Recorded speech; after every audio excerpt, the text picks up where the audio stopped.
Welcome to the Mostly Pottered at Night. Mostly, I am Salem, joined by my co-host Graveyard. Hello. This is episode 47 of our weekly All Things Horror podcast.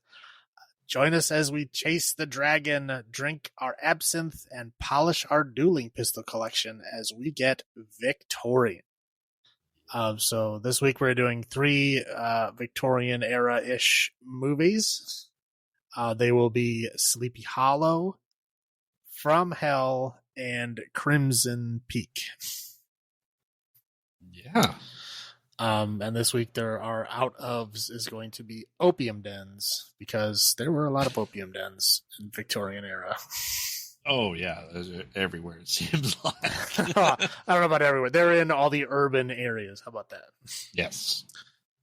And From Hell is quite urban and really downtown London. Well, Victorian era is the pinnacle of Victorian era was London. And man, I cannot imagine living there. It looks like a hellscape. It looks like just a dystopian world of all the these horrible classes of people that are I don't know. I wouldn't be able to survive back then. Cholera, I've got cholera. Yeah, I mean, but just I don't know how anybody survived. That's a great question. It's dirty, depraved. It's just people seemingly everywhere, just doing everything in the streets. Yeah. Well, but the sewer lines ran down the middle of the street, Yep. So there's just disease and rampant everywhere. They didn't really know how to disinfect anything, or people were getting sick from all kinds of stuff. There was basically police work was if they didn't catch the person doing it, they didn't catch them. Yeah. So that's why if you look at today's world, they have a hard time finding serial killers because they don't fit the typical model. You know what I mean? It's who's got the motive, right? Yeah. Serial killers don't fit that at all. I mean, they have their own motives, but they don't have one specific to that person. So it's very hard to find who's doing it. And trying to figure out who it was in the Victorian era is impossible, which is of course why Jack the Ripper was never found. Right. There's Fred's dead. Oh, well. Yeah, it's that sucks. I mean, you have an idea of who did it, but if you don't, what evidence do you have, Right. It's not like they had forensics back then. True. But one movie in this tries to show forensics. Well, kind of. Two of them kind of do. One more so. I'd say Sleepy Hollow more so. Oh yeah. I mean, that's kind of one of the focuses. But From Hell, they show what forensics was at that point in time. Yeah, which was not a whole lot. Yes. All right.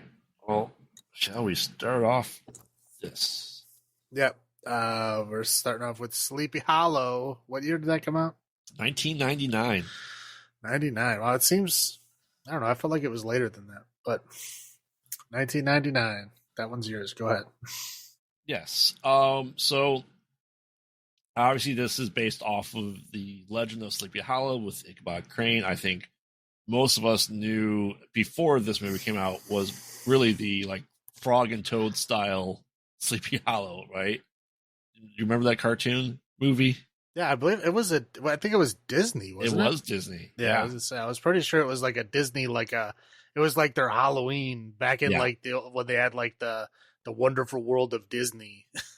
Right. On TV. I think that was their Halloween special show. Yes. And just throw this off the bat, atmospherically, this is a Tim Burton movie, and it's very Tim Burton. Yes, it is very Tim Burton. Now, he didn't write it, but he directed it, and you can feel the Tim Burton. Now, this does star, surprisingly, we have two movies this week with Johnny Depp. There are a lot of people in Sleepy Hollow. Every person, you're like, hey, I know that guy. Hey, it's Rico. Right, okay. I was watching this movie, I'm like, wow, I forgot Casper Van Dien was actually in another movie. besides Starship Troopers, because like I don't remember him being in anything else. So I mean it's a very minor role in this movie, but still, Yes, it's hard to remember him being in anything else. yes, we have pretty much superheroes and Harry Potter in Sleepy Hollow. Yeah. I mean, we have I mean, even Christopher Lee is in it. Yes, for a short period of time, and we got Christopher Walken. I mean, you got Emperor Palpatine. you have the Butler from the 4 Batman movies from the 80s and 90s. Right. You have the problematic dad from Beetlejuice. You have the Dursley from Harry Potter. Yeah, and you have the new Dumbledore from Harry Potter. Yeah. Yeah, like I said, yeah, there's a lot of people, and that's not even the main cast. Correct. The main cast, being Johnny Depp and Christina Ricci, but we have you can't forget, Jeffrey Jones is in it. Yeah, that's the problematic dad from Beetlejuice. Yeah. Landis is in it very briefly, so let's start off with that. We meet his character Van Garrett. Now this is a town true to my heart as a Dutchman. It's all a Dutch community, Van Garrett. So essentially, we get introduced to Sleepy Hollow. I said Jonathan Landis, right? Right? Max is his son. Sure. Talking about Ed Wood's movies. Yeah. So we see a guy. Like I said, this is very late 1700s, almost turn of the century.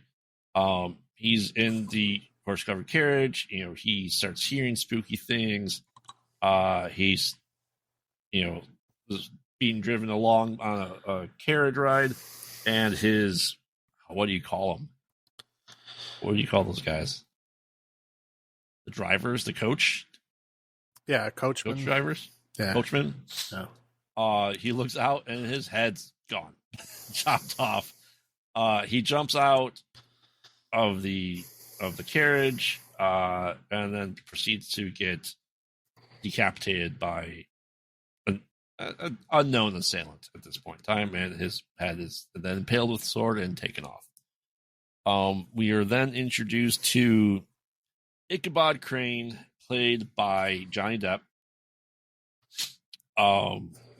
who is kind of cutting edge forensics constable. Yeah. One funny thing to note, just because you said it, is that when they describe the number of murders that have happened, they never count that coachman guy. Correct. Even though they explicitly show him being killed, they don't count him as one of the dead. 5 to 4, yeah. Right. I mean, I guess they mean people of importance. Well, again, the other guy is just like the servant to the one dude too, and they count him. Correct. Correct. Whatever. It's funny. He was doing some investigation. He was talking about we got to do forensics. We got to, do an autopsy. They're like, we're not barbarians here. And they're like, what's he in for? Thievery? Throw him in the pit. Yeah. Well, I was like, he found a body floating in the river. And they're like, well, we need to check out to see how he died. He might have been murdered and then thrown in the river. He's like, well, we found him in the river. He drowned. Right. End of He's story. In the river. He's drowned. Right. Which is how forensics worked back then. So he's trying to no, let's investigate. He's like, nope. In fairness, in 1788, what are they going to do about it? Realistically. 1799. 1799. You're right. Yes. You're right. So, but yeah, they're like his commissioner, I guess. So Sleepy Hollow is between New York and New Jersey, right along the river. I don't remember, was it Queens, Manhattan? I don't remember which one it was. So he's, Christopher Lee is his commissioner, like, hey, you're being a bad example. People don't want to listen to you. By the way, here's a case 2 days ride north of here. Sleepy Hollow. They have a killing spree going on there, and so John ends up going there, and kind of the classic new person in town. Everyone closes their doors and windows to not look at them and not do that. It's a very common thing you even see in westerns and stuff like that. So he does meet up with,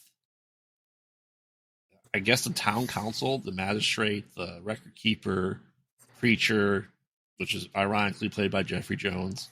I don't think that's ironic at all. I think that's pretty dead on.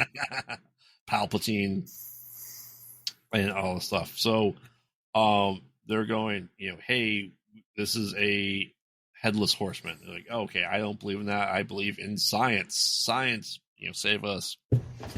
I think he pretty quickly starts to rub people the wrong way in the town, saying, hey, we need to do all this stuff, and then someone quickly gets decapitated.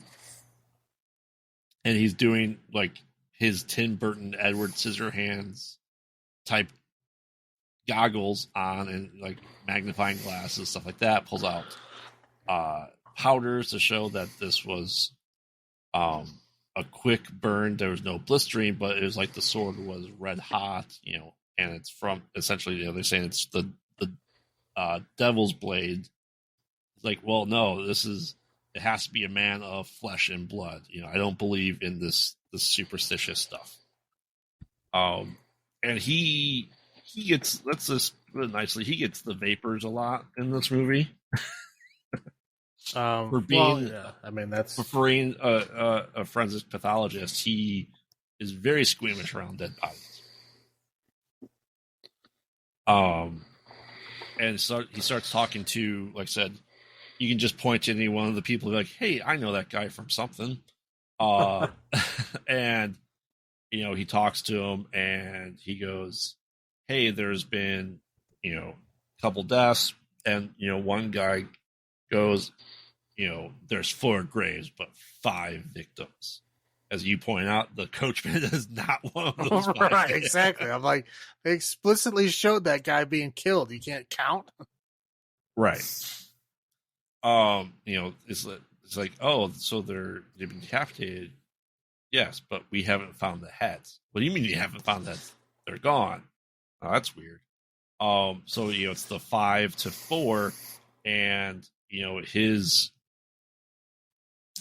first night there. There's a guy watching, the forest, kind of like a village vibe a little bit, where they're just kind of looking out there. He hears kind of horsemen, and he goes out there to try to stop him, and he gets killed, and ends up being like he gets a Seward, his I am your man type thing. What's a 13-year-old boy.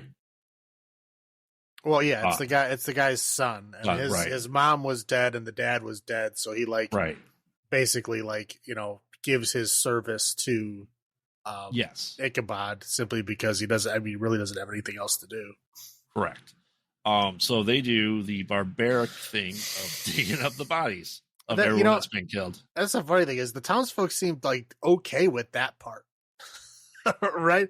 I mean, you got to imagine back then the superstitious stuff, once a body is buried, it's buried, man. You don't dig that up. That's bad juju, digging bodies up. And they're surprisingly okay with just digging up all of the bodies. From this out of town guy who doesn't believe that what's going on is supernatural in any way, shape, or form. Yeah. I mean, I guess you could say they're fearful enough of the Headless Horseman that they're okay with that because of that. But I don't know. I felt like they didn't really care that the bodies were dug up, but especially considering some of them were high-ranking people in the community. Oh, absolutely. So that's where he finds out that it was a couple of statesmen, and there was a widow, and she was stabbed in the stomach as well. Oh, she was pregnant. There's the 5th victim. So I mean, you can tell that the town, the magistrates, whatever you want to call them, of the town, the elders, no secrets. There's whisperings, there's all this stuff, and they're just clearly not telling the outsider any of this stuff. And they're going to take care of themselves, but they're kind of too fearful of the stuff. Like I said, we are introduced to Christina Ricci, who was 18 to 19 here. I had to look up the age difference between her and Johnny Depp. Like, what's the age gap here between them? It's about 16 years. Yeah, I mean, well, you got to figure she was like a kid in the Addams Family.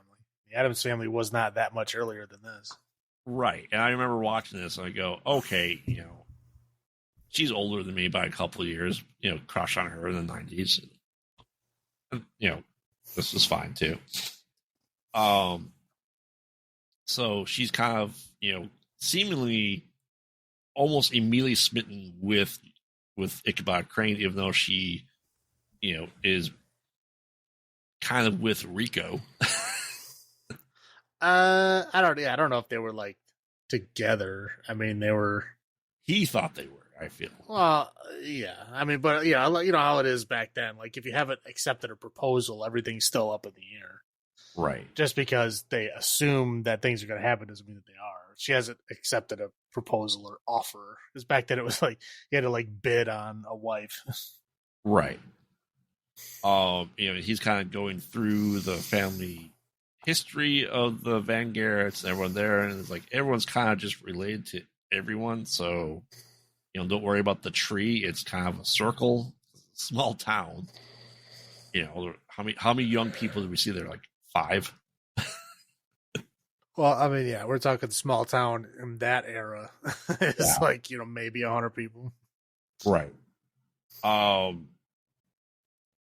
So yeah, and we're introduced to Christina Ricci, her stepmother as well, who has issues. Her dad is the new Dumbledore.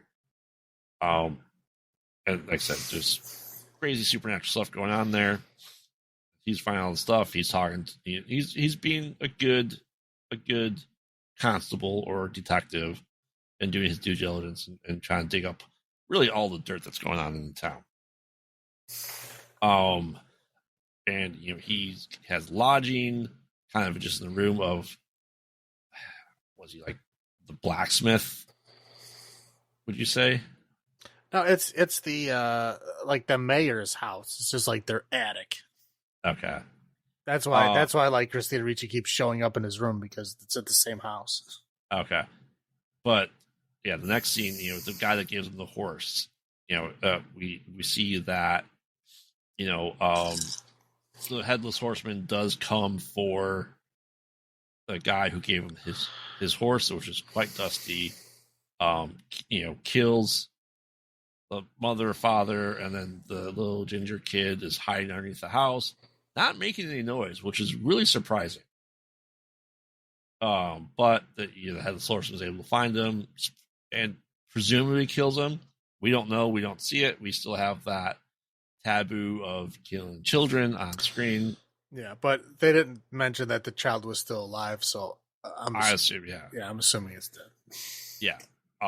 And so Rico's like, hey, I got this. I'm going to stop him. Shoots him. And he's like, oh, crap. And he has to take the 5 minutes to try to reload, which was pointless at that point in time. Yeah. If you fire and hit him and then he's coming at you, you don't have time to reload, man. No.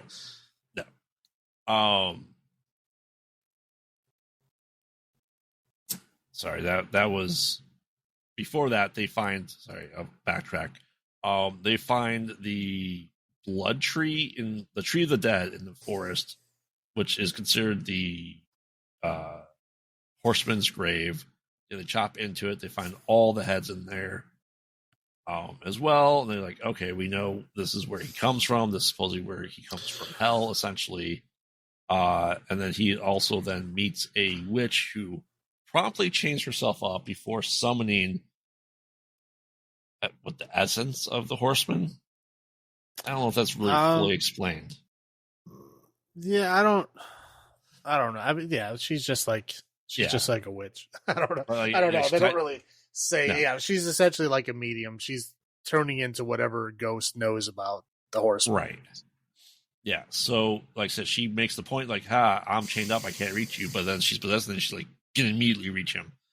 Yeah, like again, she tests her arms and they can't reach him sitting down. and then she goes into her trance, and all of a sudden she can leap over the table and knock him down on the ground, and then the chains barely stop her hands from going around his neck. So, like, yeah, somehow they grew like 3 feet. Right. Yeah. That's very interesting. And she is a witch. There's magic involved, so I guess maybe there's chain magic too. Correct. So, like I said, that happened. Cut back to Rico trying to fight the Headless Horseman. He's taking up arms, trying to, stabs him. He throws the knife. The Headless Horseman throws the knife back at him. Ichabod Crane grabs a sai and tries to attack him, and it just kind of gets knocked out and useless. But he tried telling Rico's like, hey, he's not coming after you. Stop going after him. Like, stop attacking the unkillable thing that isn't trying to hurt you. Right, yeah. I got this. Right, yeah. I mean, the big focus here is basically showing the Headless Horseman is coming to kill specific people. Right. And is leaving and doesn't want to hurt anyone else and only fights back if he's attacked. Right. Which is what's happening. Right, and they find out, that he's essentially looking for his head, but whoever has his head is able to control him, as part of a summoning ritual. Right, I would say. Well, yeah, and then Ichabod gets kind of sort of excited at that point because now he knows, just like his original interpretation, it is someone of flesh and blood that's directing. I mean, yeah, the horseman himself is supernatural. But there is a person of flesh and blood behind all of this. So then he goes back, right? Then he goes back to like investigating to try to find out who that is and why. Right. He goes to the record keeper. He's like, oh, here's all the stuff. Like, oh, the guy who was killed, married the widow, was leave him all his money. And so, the widow was killed with child. The guy who married her was killed. The witnesses were killed. And anyone involved with that process has been killed off, so they're the ones being targeted by the horsemen. So yeah, now he's trying to figure out what's going on there. He's finding this information. Christina Ricci, he's like, hey, you're accusing my father, and just starts burning evidence at that point in time. And he sees like what he perceives to be witchcraft circle underneath his bed. Like, oh, she's part of this. She's a suspect. Blah blah blah. So anyway, they have essentially a town meeting in the church to kind of go, hey, Ichabod Crane needs to go away. He's wrong. We're going to dismiss him. He doesn't know what he's talking about. He needs to get the hell out of here. And then the horseman does show up, and he makes the point to throw a weapon onto the hallowed ground and have it disintegrate. Like, haha, he can't get in here. We're safe in here.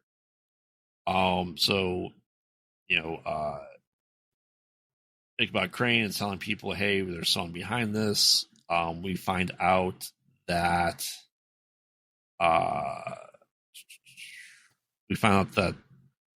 Christine Ricci's mom has been killed, supposedly. Well, yeah. Well, okay, yeah. Because before they were going to go all meet at the town hall, she was like, whatever, picking mushrooms in the forest or something.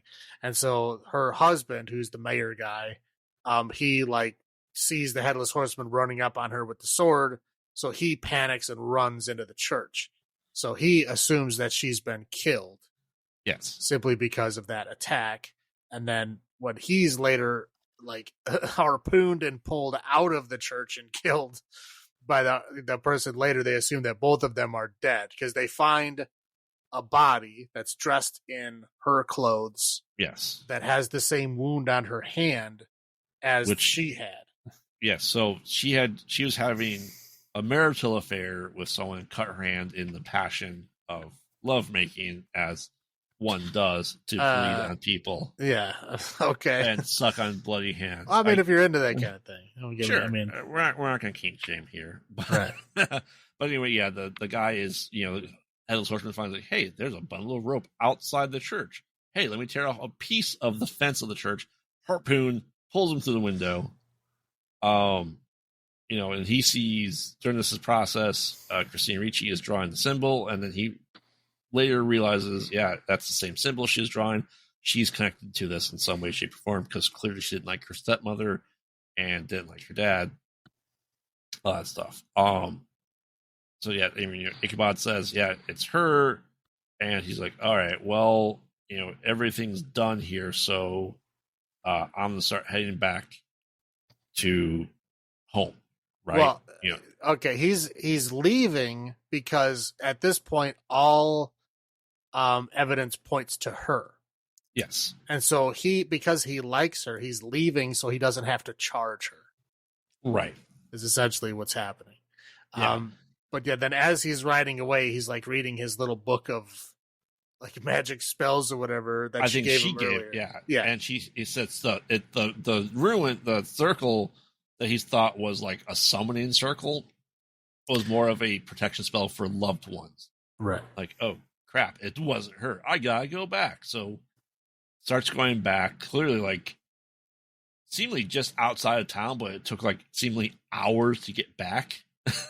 I mean, we are in the horse and carriage era, so yeah, it is slow going. So he's going back, and we find out that Christine Ricci's stepmom is actually alive, and then she does her villain monologue and explains everything that she was in the scene earlier. The little girl that snapped the stick to get the headless horseman killed, and she figured out how to do all that stuff. And it's like, on that day, I vowed myself to the devil, and so she is controlling all the stuff, and like she's monologuing.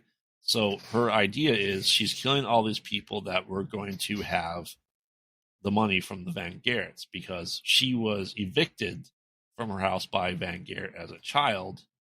And she's just getting her revenge, and the only thing left standing in the way in the will and testaments of stuff is Christina Ricci's character. So I'm gonna kill you now too. She summons the horseman. And then Johnny Depp comes back and kind of stops them, and they run to a windmill. And his plan seemed, I feel, very asinine at one point. I'm betting you were just very excited about the windmill. I mean, yes, as a Dutchman, like, yeah, ride those sails. So like I said, we find out the stepmother killed all these people. She was having an affair with the preacher. During the church, pretty much everyone else died. The preacher bludgeons the emperor to death with the cross. Well, one hit. It was a one-hit kill with the cross. That was a hell of a cross. Right. And like you see him, and he's like, oh, okay, just a little bit of blood. And like they show his body, like just blood pouring out all around him. Okay, you're right. So yeah, she's eliminated one, and she calls horsemen. I order you to kill Katrina. They lure him to the windmill. The headless horseman. He's like, all right, I got this plan. We're gonna climb to the top of the windmill. I'm like, okay, what's up there? Like the first time seeing it, I'm like, there's nothing up there.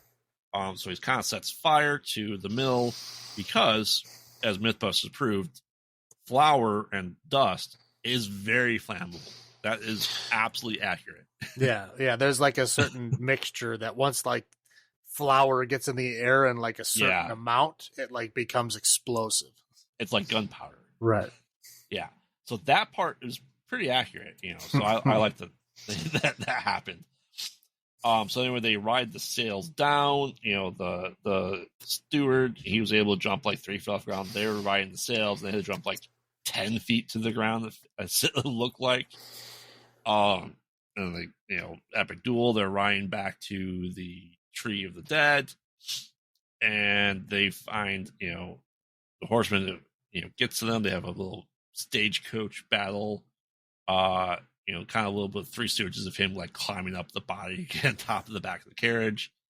They get there. Katrina's there, the stepmom, and she's like, all right, here they are, kill him. And then they tassel, and he's like, hey, here's your head. Gives it to the horseman. So, we can see Christopher Walken in all his pointy teeth glory.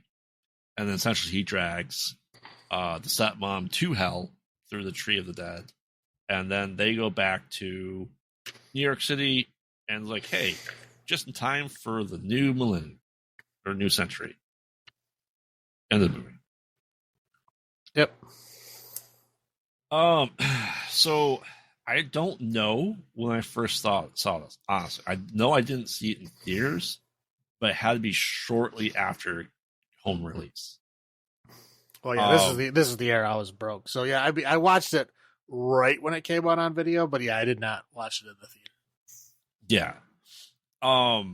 And I would consider this still a good Tim Burton era.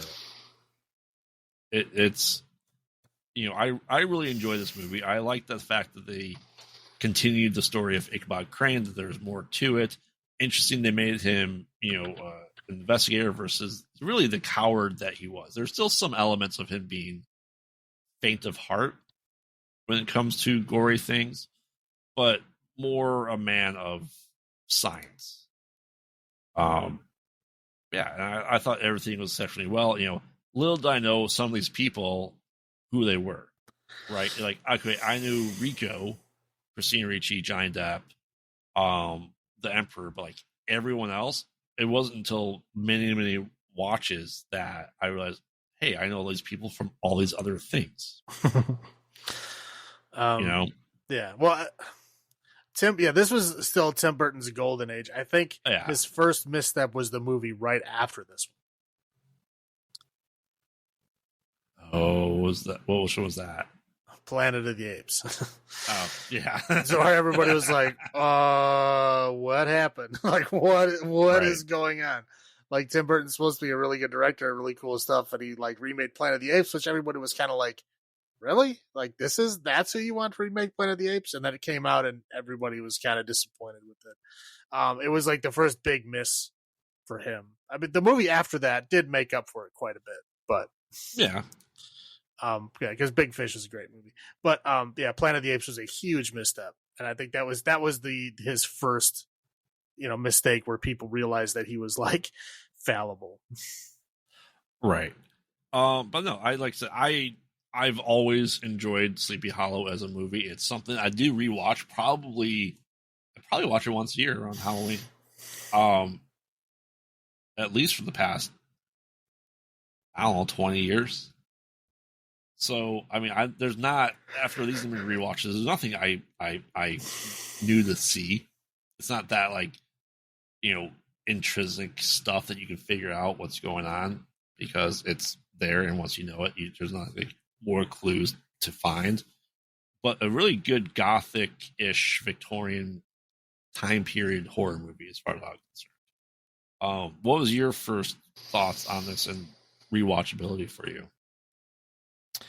I mean, I don't remember the first time I watched it. I remember what I was thinking, but I mean, I remember thinking it was just like a kind of like a slightly more toned down Edward Scissorhands. Yeah, just kind of, it was, instead of being like the far left field that Edward Scissorhand was, it kind of like brought it back down to earth. Some of the same elements and stuff, but yeah. So it was like a more, I think, relatable movie.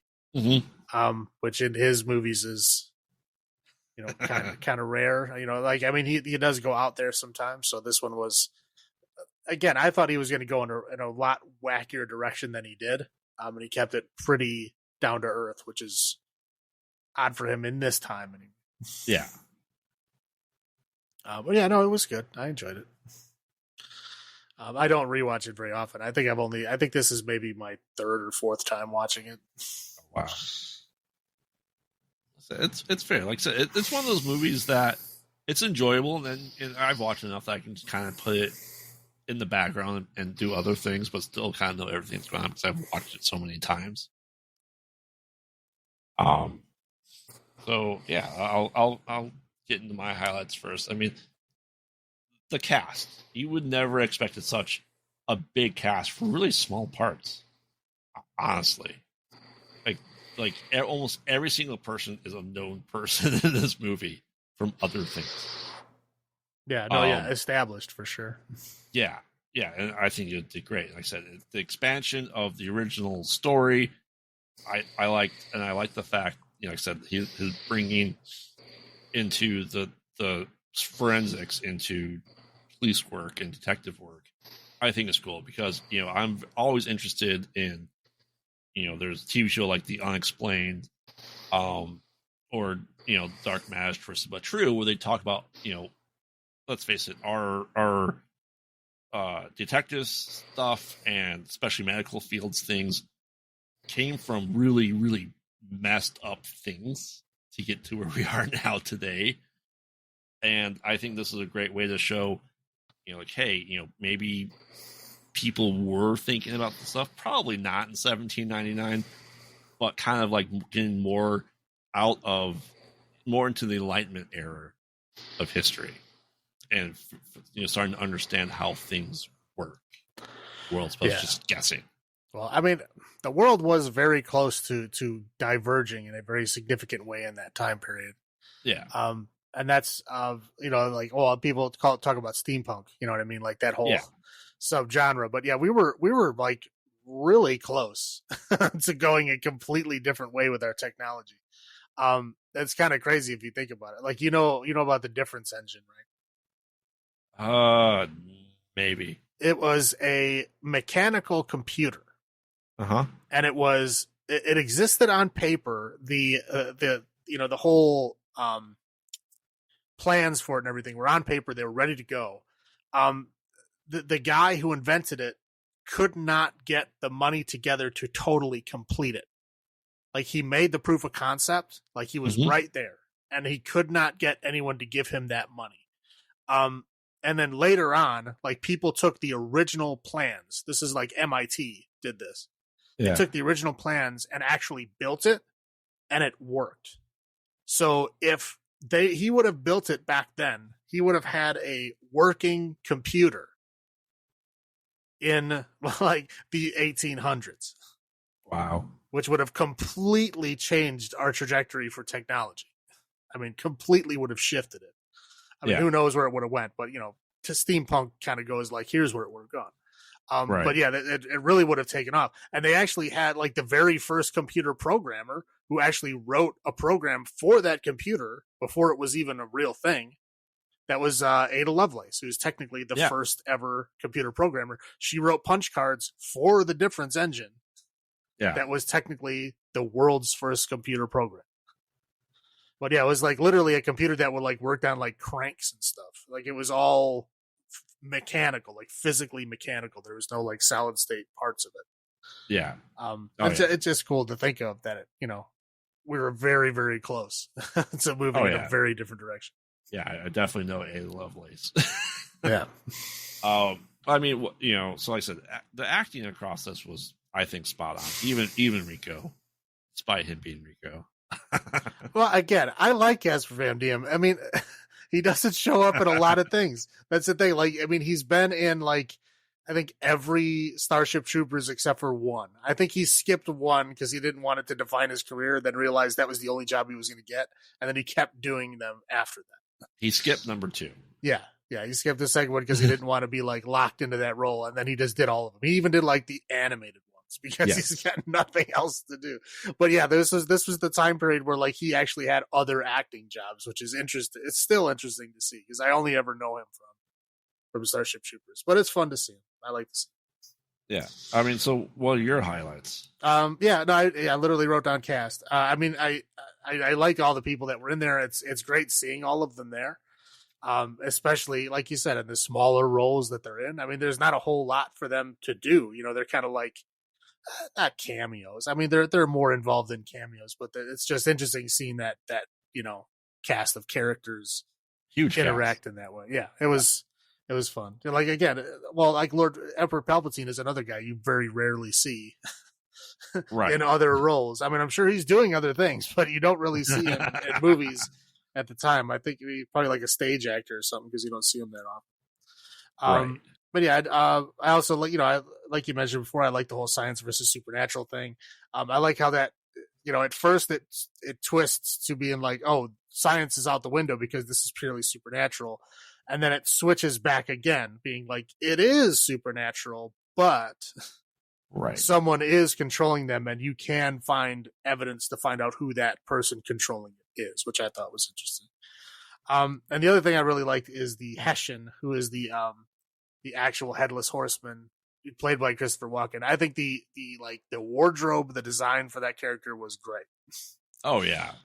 It's fantastic. It's like Christopher Walken with like filed down to a point teeth, Yeah. wearing like chainmail armor in like the late 1700s, which is like, anachronistic. It's like a throwback at that time, and he's like literally fighting with a sword, like this is the Middle Ages. Which again, I mean, we were on that verge of changing over, right? Yeah. Like we had rifles and stuff, but like you fire that rifle, and like we said, you got to wait a couple of minutes to reload that thing. So it wasn't like you could rely on just keep continually shooting over and over again. Like that's why, even in the Civil War, which was like 60 years later after this, you still had you fire once, you put on your bayonet, and then you run and stab people for the rest of the fight. Like, you really only fire a couple of times. Right. So yeah, I mean, even back then, hand-to-hand fighting was still a good thing, but it was kind of frowned upon. Like you'd run into a battle with just, hacking people up with a sword. It was all like, ugh, that's uncivilized. Here, use this big, long rifle that you have to take 5 minutes to reload. But, Hessian was kind of like a throwback. He was kind of like the old school, like, medieval mercenary killer, which is interesting for that time period. Well, I mean, he was essentially a guerrilla warfare against the British, right? In the Revolutionary War, wasn't that the whole idea, kind of? Well, yeah, he was a German mercenary hired by the British, who is actually a real thing. Like there was a lot of Hessian's German mercenaries hired by Britain to come and fight for Britain in America. That was a real thing. Obviously, Christopher Walken's character is fictional, but there was a lot of German mercenaries that did fight on the side of the British. Okay, so he was fighting Americans then. Yes. Okay. I don't know if I ever caught that. Yeah, he was fighting Americans. Well, I mean, you have to know. They don't explicitly say it. I guess you'd have to know the uniform of the American soldier. They weren't wearing red coats, so that makes sense. They were right. Like Daniel Boone and Davy Crockett type. Yeah, the British had the red coats. They had a very definitive marching line. Yeah, they have a very definitive uniform. Like a British soldier from that time period. So where the American soldiers, they did have a uniform, but they were a lot looser about it. Right. They were technically like a blue, but a lot of them didn't wear jackets at all. I mean, there's a lot going on about it. But yeah, unless you explicitly like know their uniforms, I guess it's not shown. It doesn't really matter, I guess, at that point in time. It's just, people were murdered. That's all you need to know. Yeah. But anyway, I like the Hessian. And the atmosphere, it felt like it could have been 1799. You know what I mean? Yeah. I mean, with it still being Tim Burton's style of things. Well, yeah, it's like Tim Burton's kind of like pseudo cyberpunk version of 1799. Yeah. So where there's like, a weird powder you can throw on the ground that tells you how a person was stabbed. I don't know how that works, but that's what he was doing. But again, it's just like, it's Tim Burton's kind of like whimsical way of doing things. So what about your low points? My low points in this movie is the whole love story thing. I really don't think that Johnny Depp and Christina Ricci had any chemistry in this movie. No. I mean, they got along. You can tell that. Like they acted well with each other, but like as far as chemistry for like a love romance type thing, I did not feel that at all. No. It felt very off. Not quite as bad as Padme and Anakin, but like it was there. It was close to that. I didn't buy it at all. I didn't buy that whole love scene thing. And then I felt like everybody felt like the ending was a little too happy for having like how many people murdered. You know what I mean? Like horribly murdered. Like half of your town has been horribly murdered, and then everybody's just kind of like, oh yeah, we're fine now. Well, the entire elders, all the elders, right? That's what I'm saying. Like everybody is dead. Like this catastrophically changes your town, and everybody just like, it's fine. Who cares? We're all good. John Depp's like, peace out. Good luck. Right, yeah. See you later, guys. You got this under control. Yeah, so those are the two things that I didn't like. Yeah, I mean, would you have preferred the more ambiguous ending of the covered bridge where he meets the headless horseman and he just didn't know what it was? and like I said, I'm going back to the Disney movie. No, I think the ending would have been fine. I just think they should have cut it before they like showed the goofy like happy epilogue. Oh, we're home. Yeah, right. I was like, wait a minute. You guys should be a lot more upset than this. Especially Christina Ricci, considering like her whole family's dead. Yes. And was horribly murdered in front of her. And she Yes. was betrayed by her stepmother and like almost killed by her you know what I mean? Like there's a whole lot to process there. She seems a little bubbly for that. Yeah. That's fair. I can agree with that as a low point. I mean, like I said, I guess you could say Casper Van Dien wasn't utilized as much as he should have. Well, I don't know. I don't know if you can effectively use Casper Van Dien, but I do like Casper Van Dien. Yeah.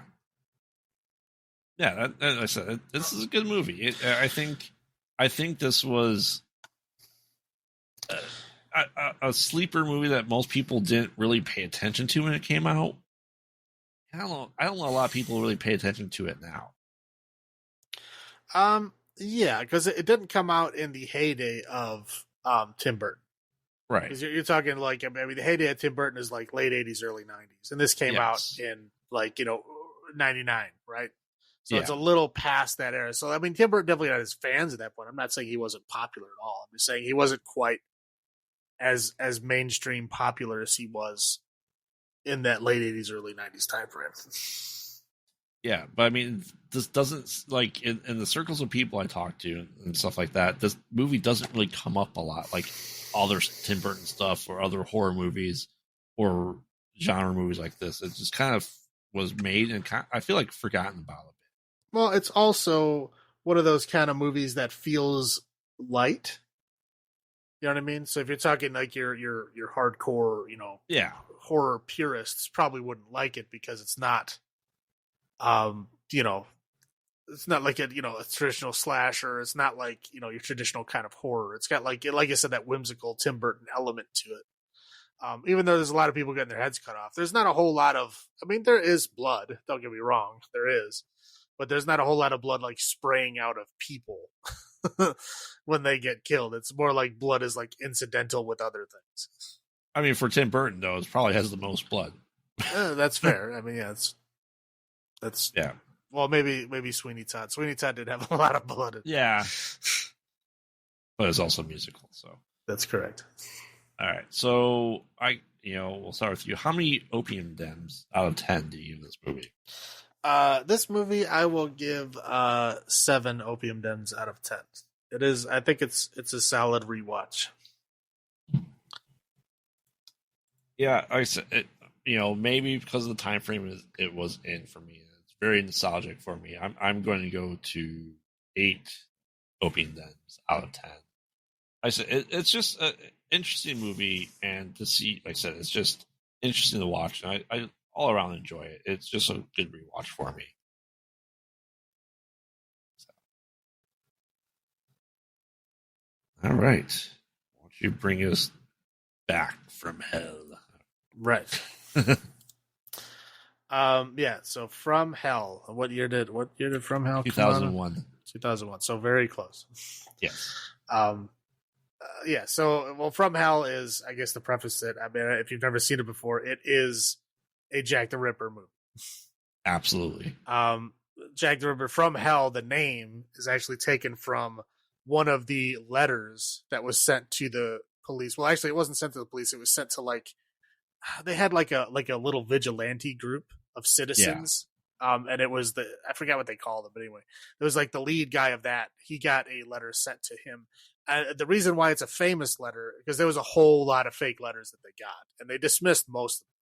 And the reason why this one is famous, because the From Hell one describes like saying, "Oh, here's half a kidney," and it did come with a box with a half a kidney, half a human kidney. Yes.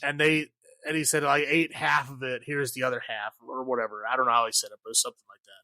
And that half of the kidney, they actually matched it up. Obviously, they didn't have DNA or anything back then, but they were able to find that it had a certain disease, which I guess was kind of sort of rare at that time.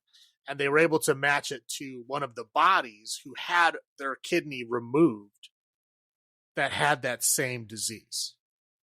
So Yeah.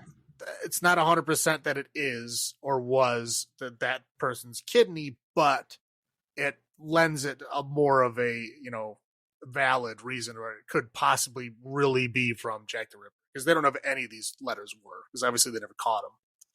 Right. But that's where the name comes from. I guess we should also specify that this was originally written by Alan Moore, very, very famous comic writer.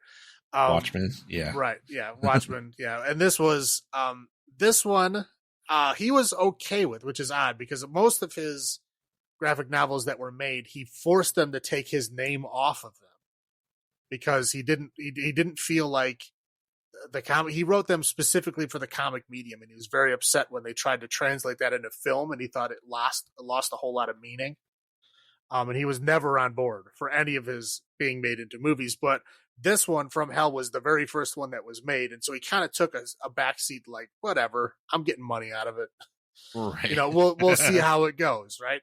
And I think From Hell was okay, and I think he also thought it was okay. There was a lot of changes made from the book, but it wasn't anything too far outside of his wheelhouse, right? Now, the next movie that they did, I think, broke Alan Moore. I think he got so upset. It broke people's careers. It broke Alan Moore. It broke a whole lot of stuff. So the next one, he also sat back and let it happen. And when the movie came out, he flipped out. And ever since then, he's never let his name be put on anything, even if he wrote it, because, whatever, DC owns his stuff and they can sell it without his permission. But he gets the final say whether his name goes out or not. And everything after that, even Watchmen, which was pretty faithful and a pretty good adaptation, I thought, with only one significant change. Wow. But even that's it's minor. a huge change. It's a huge change, but in the end, it does exactly what it was supposed to do. I think it was an easier change for the audience to deal with. Yeah. You know what I mean? I mean, what's easier for them to deal with? Like the guy that they've already know and been introduced to this whole movie, or some wacky alien, right? That's for them. For them, it makes sense. Anyway, so that was, even then, he still refuses to put his name on anything. But anyway, this was the very first one that he did, and he was okay with it. And for the most part, nobody really complained all that much about this movie, because they did a decent job. I think the original graphic novel has Adeline, I think his name is, right? Inspector Adeline is a lot older and a lot more conservative. The whole, drugs and visions and all that kind of stuff, all that stuff isn't in the graphic novel. So, but I mean, again, it's a visual medium, so all that's fake. Right. Anyway, okay. Yeah. Back to the thing. So essentially, this movie focuses on what they call the canonical five, which is, if you followed Jack the Ripper, that's the five that almost everyone is in agreement on, that these people were killed by Jack the Ripper. There's a whole lot of other murders that happened around this time that people tried to put on Jack the Ripper. I think there's something like 11 or 12. But again, no one can really give you a definitive reason as to why they think it is. It's just a murder that happened in the same time period, and they try to attach weird, goofy things like, well, this is kind of similar, so it might be the same guy. Well, so it's his victims, I think, that help make it the canonical five. I guess so, but it's like, okay, the canonical five, they were all killed the very same way, right? Yes. Throat slashed with a double slash to make sure it happens. And then as he went on, he got progressively worse with dismantling their bodies and cutting them to pieces as he went along. Organ removal, yeah. Right, yeah, it got worse as he went along. Now, a lot of these other ones, it was like, oh, this woman got stabbed a bunch of times in a stairwell. Okay. I mean, but that does not fall into that realm at all, right? That's why it doesn't fall into the canonical. That's why the canonical five is the five that everyone agrees that these five were done by the same person. Yes. Anyway, so there's a whole lot of stories and conspiracy theories, and if you've ever followed the Jack the Ripper story, there's so many books and so many suspects. I mean, if you look at the Wikipedia page, a list of suspects is I don't know, It's like 50 people. It's a lot. And some of them are like really far stretches. And like there's a whole bunch of them that seem like plausible. Who knows? Anyway, so it basically, they take a lot of these stranger conspiracy theories and they kind of mix them all up into one. Yeah. And it makes, I mean, it's compelling. It's good. But anyway, the one thing they do is the canonical five, the 5 people that are killed, they make them all friends, which in the real world, they were not. They were just all in the same area. They were prostitutes in the same area, but they didn't, there was no evidence that they were ever friends or knew each other or whatever. Right. But in this, they're like a group of best buddies and they're kind of being hunted down and killed in, you know, in their group, whatever, they're kind of separated. And they're trying to find out, you know, who and why this is happening. So Johnny Depp plays Inspector Adderline, who's like the head inspector of this group. His kind of second in command, who's like the sergeant who like is like his liaison of the actual police force, is Hagrid. Yep.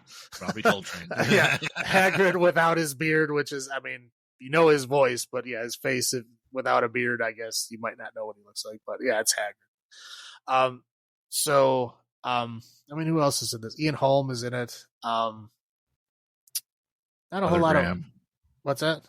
Oh yeah, Heather Graham, I guess. Just funny because she was. Yeah, well, she was huge at this time period, and then like very shortly after this, she just kind of disappeared. Well, it's because of the Eddie Murphy Goldfinger movie. Oh, so yeah, I think so. Yeah, it's possible. She like popped back up again and like the intro for one of the Screams, right? Yeah. Which one was it? It was like Scream. I don't know. It was the first one. No, 96. she wasn't in the first one. She was in the second one, I think. Because she played Drew Barrymore's character in the movie adaptation. Which was 97, so this is a couple years before. I'm just saying, it wasn't the first one. It was right around that time period. Right. But yeah, that was like, she was like big around this time period, and then she just kind of went, foof. Yep. I don't know where she's at now. I'm sure she's doing something. I just don't know what it is. So it's probably some TV show that I don't know about.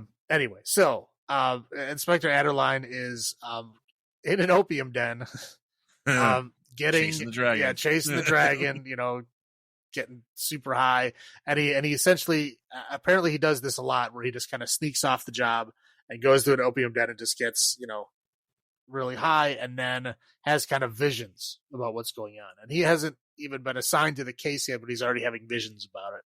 He starts seeing like the murders and, you know, kind of, he doesn't see who Jack the Ripper is, but he sees like, you know, the silhouette, right? Yeah, just stuff like that. So he's getting clues as to like the people, you know, the women's faces, the women's clothes, the things that are happening, stuff like that. So Hagrid comes in and kind of, you know, drags him out of there, you know, snaps him out of it, you know, kind of slaps him around, gets him back to work.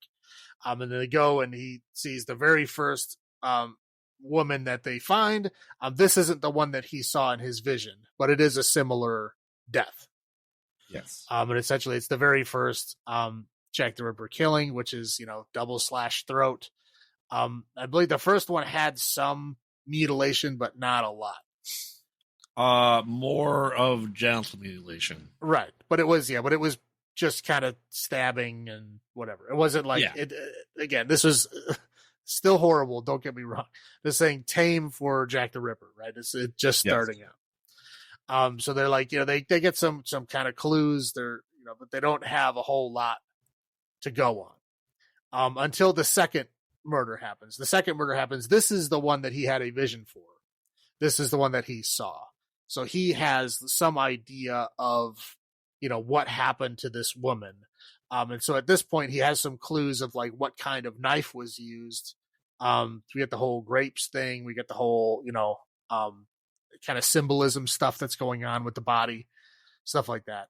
So he decides that, you know, at this point, because she's been cut up pretty bad and like parts have been cut out and removed at this point.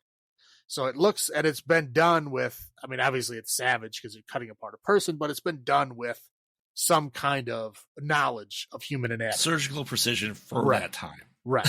Yeah. So like they go to like the drunken like police forensics guy, and he's like, he's like throwing up looking at it. Like he can't even handle it. So, you know, inspector is basically like, okay, we need a real surgeon to look at this because this guy's not helping us. We need information from this body and he's not giving it to us. So he kind of sneaks into this like, hoity-toity party at this hospital, right? Because hospitals around this time, like doctors are like kind of like really like noble people almost, right? They're like very rich and very looked up to. But it's still a kind of like, early science, right? I mean, like at this point, it's like people are still debating on whether germs are real or not. Right. So, I mean, it's a weird time to be a doctor, but they do have knowledge of human anatomy. Like, it's not like they don't. It's not like they're in the Stone Age. They do have some knowledge to just major things that they don't know yet. Anyway, so he goes in there and he's trying to like sneakily talk to like the most famous surgeon or the best surgeon in London, who like is this hoity-toity snob guy that just shuts him down immediately. Oh, and yeah. basically like tries to kick him out. And as he's, kind of on his way out, Ian Holm, who's got like an older guy, says like, oh, hey, come with me. So he goes back in this room and he's like an older guy and he was a good surgeon at one time, but he like had a stroke recently. So he can't really, he doesn't have the stability to do it himself anymore. So now he like teaches. So he's like, I'm used to people asking me questions. You ask the questions, I'll help you out. So he basically like, he shows him what kind of knife it is, what kind of things that people were doing. And he basically describes that, okay, the knife that he's using is like a doctor's like amputation knife. Their kit they carry around, yeah. Right, yeah. So at this point, it's like, okay, so this guy was probably like, has some kind of surgical knowledge because they were kind of like, oh, maybe he's a butcher. Maybe he's like a furrier, somebody who like butchers animals. And at this point, they're kind of leaning towards like, that's probably not the case. This guy's probably like a surgeon or like has some kind of medical knowledge. Right, because his superior goes, a educated man would not do this. Right. Yeah. His boss guy is the commissioner dude is like, no, educated doctor would ever do this. It's got to be a butcher. And he's like, I think he specifically was like, oh, start looking for a Jew butcher or something like horribly racist for the time period. Well, because they also said because of the grapes that they have money. Well, as he said, this is from the movie, Jews have money, so look for the Jews. Yeah, so look for a Jew butcher, because if you're looking for a guy who knows how to cut people up and has money, it's got to be a Jew butcher, because they're the quote unquote lower class people that would have money to be able to do this stuff. Yes. Again, yeah, horrible to hear. True to the time period, people were very, very shitty back then, especially with the whole "you're not rich and white, you're a terrible person," which. Victorian London was full of that. Even if you were white, you didn't have a better life than anybody else living in these, horrible lower class neighborhoods. Yeah, no. So he's basically like, he's getting no help from up above. The only help he's getting is like from this old surgeon guy who, basically tells him, yeah, I kind of agree with you. It's probably a surgeon guy. We need to be on the lookout for that. And now Mary Kelly is down to, she's kind of like the sort of leader. She's, kind of the leader of their little group of the canonical 5, the victims. She's the glue that binds their friendship together. Right. So yeah, they're basically like being pressured by this gang to like, pay them as like their pimps, kind of, right? Peaky like, Blinders. Yeah. Right. Basically, like you need to pay these guys for protection / like, the ability to sell your wares on this area of streets or whatever. I just want to point out that one of the goons was the dad from the Vivitch. Yes. yes, he was. They're threatening basically like, we need our money by this certain time period. And we're going to do that. Initially it was like, they were kind of suspects before they realized like, no, these people have knowledge of human anatomy. These guys are just thugs. It can't be them. Right. Because they were picking off their little group, and their little group is the one that these guys are targeting. Anyway, so we get kind of a little bit more to, I guess, interesting, more stuff to stir the pot when there's like 4 of them left at this point, because 2 of them have been killed, and their friend who used to be a prostitute, but then got some rich patron that took her away and she has a baby with the rich patron and she's married He's to him. He's an artist. Right. Yeah, he's an artist.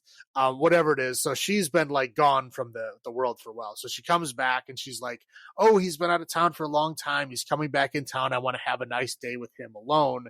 Can you watch the baby for me? And they're like, we really can't. We got to like make this money to pay off these people so we don't die. And she's like, oh, it's fine. You know, my guy, Albert, is like super rich. I'll just get the money from him. You don't have nothing to worry about. And they're like, okay. Right. They need essentially $1. But their pound, job, a pound a week for each of them, right. But their jobs cost a nickel. Yes, it's like not gonna happen. I mean, they'd have to be working overtime all the time just to afford that, and then not be able to eat. Right. So it's a horrible job, a horrible time for everybody. Anyway, so they take the baby. She goes off with her Albert. They have their fun. And then they get broken into, and like taken away by like, I think they're like the special police. They call them like the special branch. I think they're like some kind of like upper crust, special like section of the police to where like they're just kind of like thugs, like kind of like a mafia thing almost. Just going, but like a rich white person mafia, right? So they break in there. They take Albert away, and they take the girl away, and they basically bring her to a workhouse, as they called them back in those days, which is essentially where they brought like women who were considered undesirable. And they brought her there and they lobotomized her. Yes, and that hoity-toity doctor was the inventor of lobotomy, which was at this point in time 3 incisions, 3 spots in the head. Right. Yeah. The 2 temples, and the middle of the forehead. Right, which is, I think, a bit overkill, but yes. Right. So she gets lobotomized, so she can't tell anybody, what she sees, what she knows. Well, I mean, there's stuff that happens in between here. I'll just kind of fast forward so we know where the end of that little subplot goes. The subplot for that is that her Albert is the prince. Prince Albert in a can. Well, yeah, but his name was like, I forgot what his name was, but it wasn't Albert. His middle name was Albert. His name was something else. But anyway, he's the actual prince, the son of Queen Victoria. Victorian. Having this like baby out of wedlock with this like common prostitute girl is like a scandal that they can't handle. And he already has syphilis. Correct. So they're like, okay, this is not going to happen. So that's why they lobotomize the girl and they basically make the baby disappear. Because it's a legitimate heir to the throne. Right. And so at this point, they kind of sort of suggest that Albert might be the killer. But then it's kind of brought up that he has syphilis and he's like, it's advanced to the point where like his hands are shaking all the time and stuff. So like he couldn't have done it because his hands are shaky and you need, the surgeon, precision that they did these kills with can't be him. But anyway, it's just more stuff to stir the pot, right? Yes. There was a whole lot of investigation that Adeline had to do to find out about this baby and about that whole thing, but he does eventually figure it out. And eventually, and then so 2 more of the women get knocked off. So basically it's like, it's Mary Kelly and then like some French girl that like one of the other ones met up with. Well, because there was a big to do because one of the ladies of the night likes women, and she tried getting with one of the other women. She's like, no, we can't do that. We're already outcast as it is. Right. Yeah, and you'd think when you're already at the fucking bottom, like you should be a little more open, man. Like you were already at rock bottom. Like just why are you not more open about who you are cool with and what is going on? Like, dude, when you're at the bottom, everybody should be friends. I mean, I don't understand why you'd be upset about anybody else at the bottom. Come on, man. Yeah, but no, yes, I know. That's what happened. So the one girl gets upset about that whole thing and she's like, well, whatever, you can go work by yourself. And so she gets murdered immediately. And then she goes back and then she has a fight with her little French girlfriend. And then she goes, "Oh, fine, I'm just going to go out and drink on my own." She gets murdered. Right. And we do see the scenes. We don't actually see the killer's face, but yeah, he gives him the grapes. He gives him these little shots of whatever brandy. I don't know what they are. But they're laced with laudanum. Which is funny. I mean, we also see Johnny Depp drinking it at the time, which is funny because if you look at the bottle they're using, it explicitly says poison on it, which is not true for this time period. Laudanum was not considered poison in this time period. Laudanum was something you could literally buy at a drugstore. I think they did that just for anyone watching. Like, oh, that seems like fun. Right. Yeah, I think they did it for clarification as to what they were doing. You know, like, oh, it's poison. It's bad for you. Like, they knew it was bad for him back then, but it was like you could just buy it at the store. Like, it wasn't bad.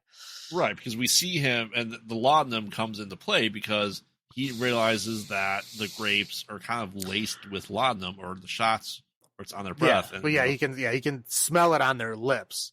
And like, the one doctor guy calls him out, like, "Well, how would you know that unless you're an addict?" And he's like, only doctors or addicts know. Right.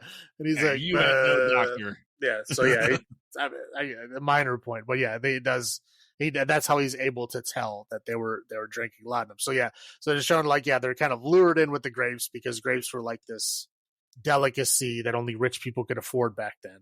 And then also they're being like drugged to like, lower their inhibitions to like, get them into these areas where they're killed. So at this point there's 4 people dead. And so it's just Mary Kelly, Heather Graham, and then this little French girl that were in this, like, she rented a room. So it was like she had her own little like separate room.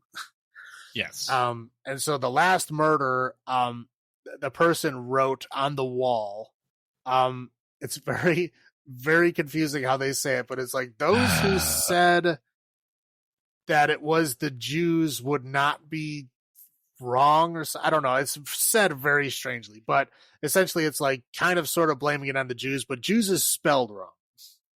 It's spelled Juwes. Yes. Which is wrong. So like, the commissioner guy goes on the site and he sees it and he's like, all right, wash this off.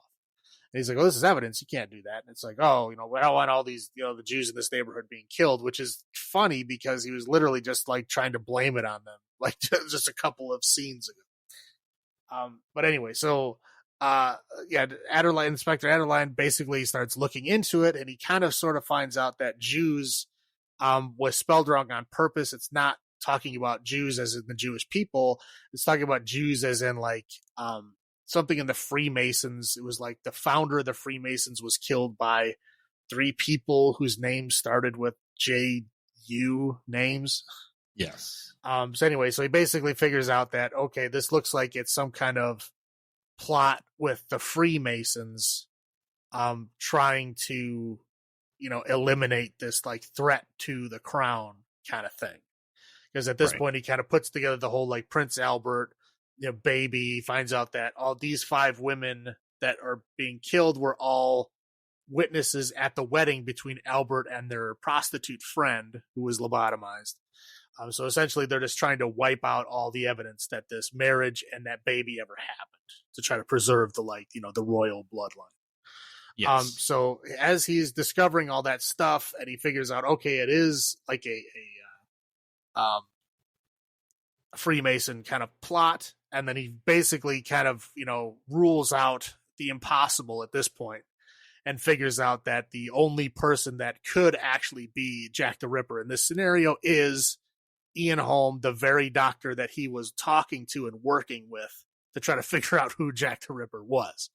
It turns out like after he had his stroke like 6 months ago, he has this weird kind of like dark side now, to where he's like, he believes himself to be like superior even to other Freemasons, and that he is put there to like right the wrongs that the world has done to like keep everything pure.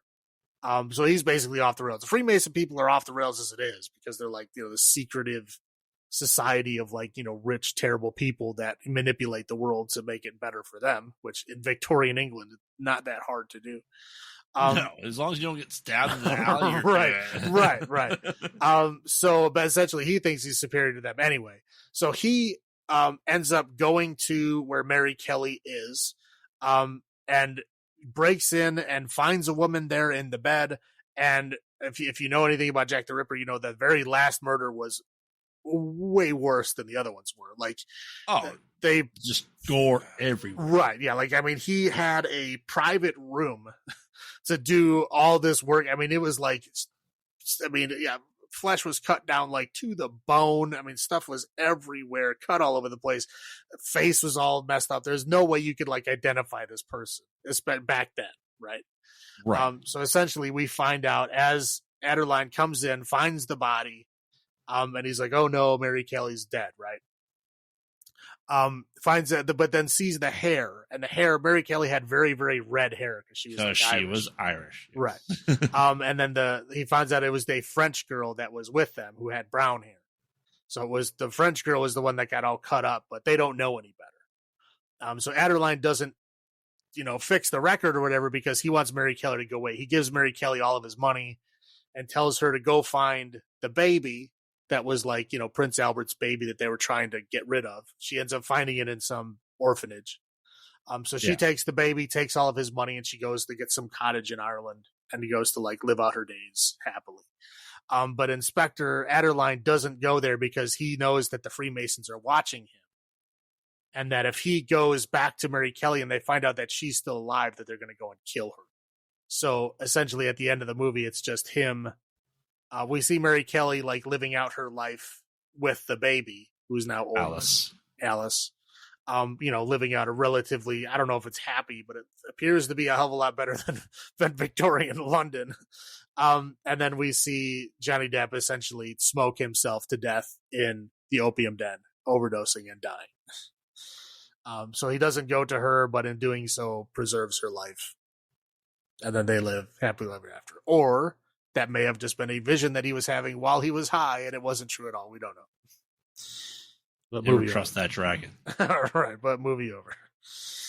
Yes. This movie. On your first thoughts. I did see this movie in the theater, because at the time I still have like a passing interest in it, but at this time I was very, very into like serial killers and knowing more about them. So Jack the Ripper was a favorite of mine. So like I heard like a movie was coming out about Jack the Ripper, with Johnny Depp, who was kind of at like his first peak at this time. I was like, all right, I'm in. Let's do it. So yeah, I went and watched it in the theater, and I thought it was great. I loved it in the theater. I thought it was a fun experience. I'm trying to remember if I saw this in theaters. I may have. I may not have. I honestly don't remember.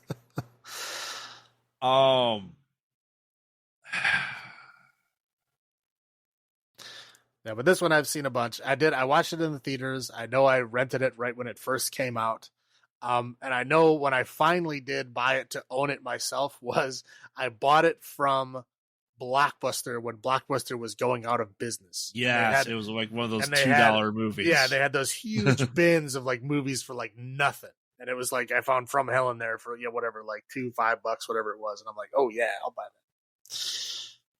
So yeah, that was when I physically owned it, was when Blockbuster was going out of business, which was a few years later. There's a very good chance I saw this in theaters. And I'm trying to remember because in especially this time frame, either I saw this and Ninth Gate in the theaters, which is about the same time frame, or I saw Ninth Gate and I saw Rent This one later. I don't honestly remember. But it is. I thought it was good. I wasn't as into Jack the Ripper, and I didn't know much of the story at this time. And since this movie came out, I've done more research. I did research for this as well, and I thought, I'm like, okay, this was a very interesting take on it. And I'm going to assume. Tell me if I'm wrong. One of your low points is getting an answer who Jack the Ripper is. No, not at all. I mean, at this point in time, I was totally like okay with not knowing who Jack the Ripper was because it's like over 100 years later. Like Well, you're I'm not saying gonna figure it out. like the movie telling us it is someone. I mean, that's okay. Again, it's if you know the backstory to it, there's so many Jack the Ripper like suspects and conspiracies that are mixed up in this movie that like Yes. it's if you know them all and have researched them, it's just fun because it's like it's I don't know how to describe it. It's like a big cavalcade. It's like a big like rocket line of like all the conspiracies and suspects and stuff like all being just thrown in there, and then you just gotta like figure out what happens. So no, I wasn't upset with that. Like that the doctor Will or whatever his name is, he is one of the Ripper suspects, Yes. but he's like very low on the list. Yes. But Prince Albert is also one of them.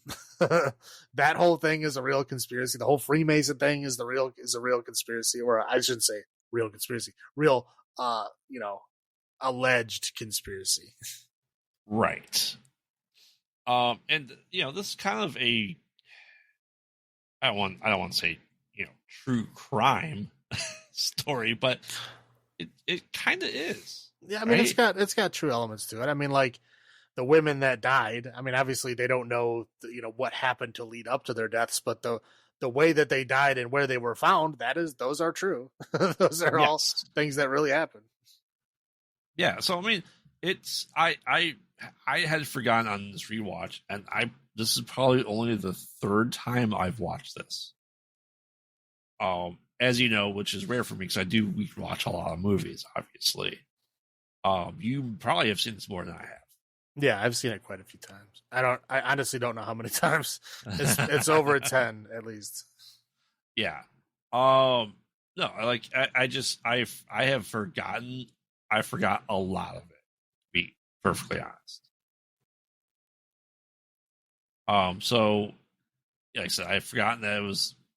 I'm not saying it's a long movie. I mean, it is a long movie for this. And it's a lot of dialogue and not a lot of action, but you know what I mean. Yeah, well, it's more of like a mystery movie. Yeah, I guess people might go into it thinking it's going to be an action movie because I think the previews at the time. Well, I mean, they always do that. They always seem like there's more action than there's going to be. Oh, absolutely. So yeah, I think they kind of overhyped that a bit. But yeah, there's not a whole lot of like action in this. It's more of just like detective murder work. mystery. Yeah, detective work and like ruling out suspects and finding new evidence kind of thing. Yeah, it's.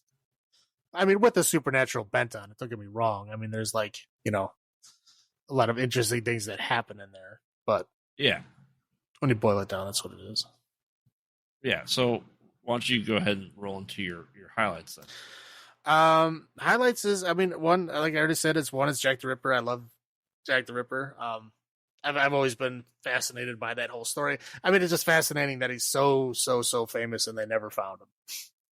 That just it blows my mind thinking about it. But I mean, there's a lot of people like that, even in the modernish day. Yeah. But yeah, it's just famous. It's just crazy that they never found him. And he was like basically the first real one, like the first one out there. I mean, it's kind of like him or H.H. Holmes, right? It's like those are like the first ones that were out there. And it's like, it's crazy. And there's a line that they say in this movie. That it's like, yeah, one day men will look back and say, I gave birth to the 20th century. And I really believe that that's true.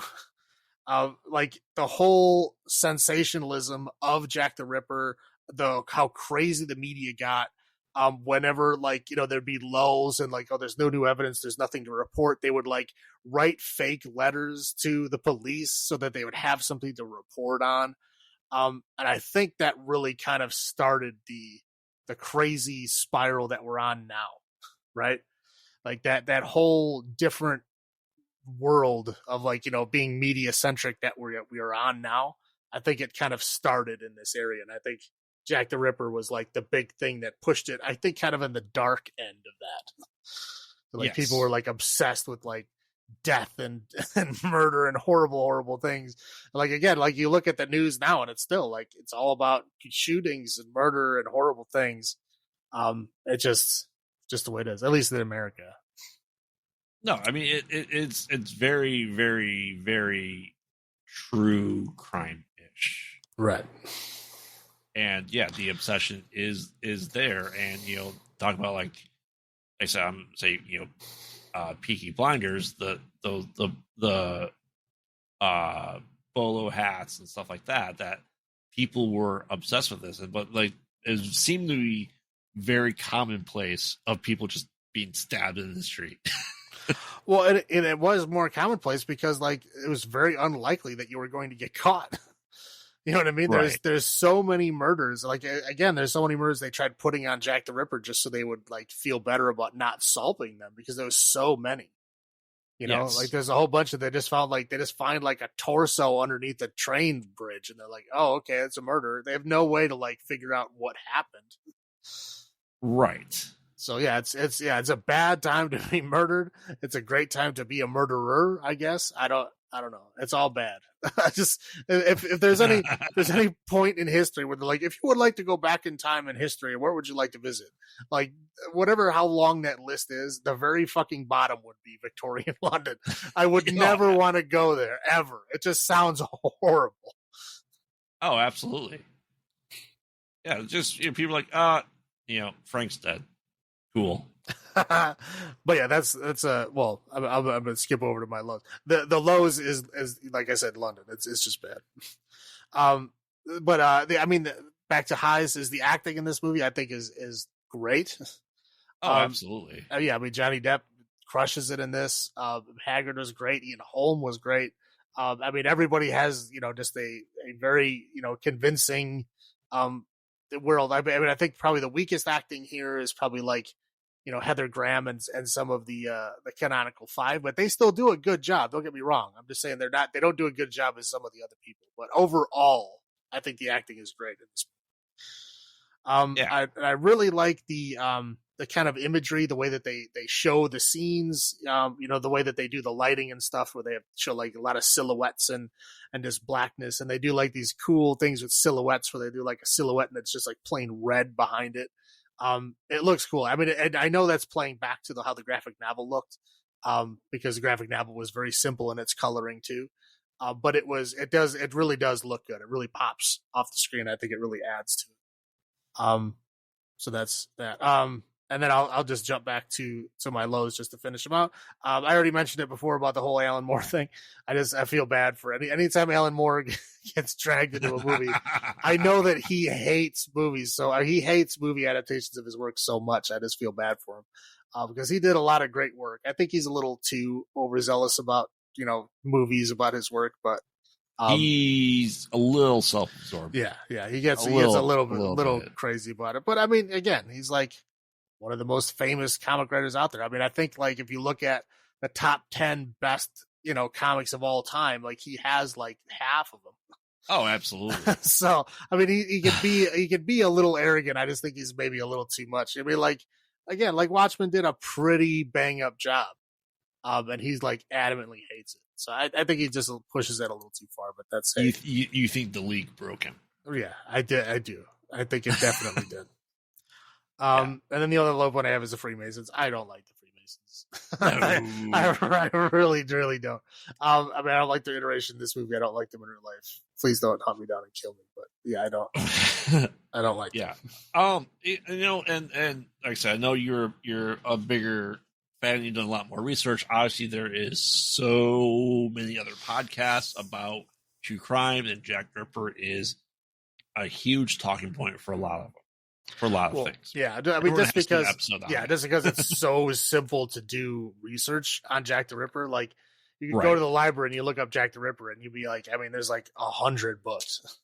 Right. And every one of those books has a different suspect that they follow and that they push forward. So, like, you could literally have a podcast for days. Right. Yeah, I mean, my highlights definitely atmosphere. The acting was great. You look at Johnny Depp and you felt like he was addicted to him. Yeah, no, for sure. Yeah, and I guess to roll into my low points is I think I would have rather left it the unknown of Jack the Ripper, because essentially it ends with Ian Holm being the Freemasons found him out. He's like, I have no peers here, blah blah blah, and he gets lobotomized. Right. So is it a bad ending? Because Adelaide dies. Yeah, it is a bad ending. I think personally, I think it would have been better if they went with the we don't know and left it open ended still, because it's still the case. Maybe they felt like they had to give a definitive villain of it. Well, I mean, if you're going to tell a fictional story about Jack the Ripper, you better fucking say who he is. I guess. You know what I mean? What would be the point of telling a fictional story about Jack the Ripper if you still don't tell anybody who it is? Right. People are just going to get angry. That's fair. But yeah, I mean, some of the acting is iffy at best for the extras. They really needed the extras from Sleepy Hollow. Right. But yeah, the Canonical 5, I think was spot on, and just the disgust and just the brutality being shown through it. So, I mean, it is a good culmination of all the theories, of all the suspects that people have, all the conspiracies. It is a good tie-in for everything. So how many opium dens out of 10 do you give this movie? From Hell gets 8 opium dens out of 10 from me. I mean, that's yeah. I mean, not so far, not a bad week for us. No, especially these period set pieces. We're finding out with the full core, still pretty good. And we had one, period set piece with the Vivitch Shorovich. It's good. Do I give From Hell enough credit? Probably not. So I like Sleepy Hollow a little bit more. So I'll chase the dragon 7.5 times.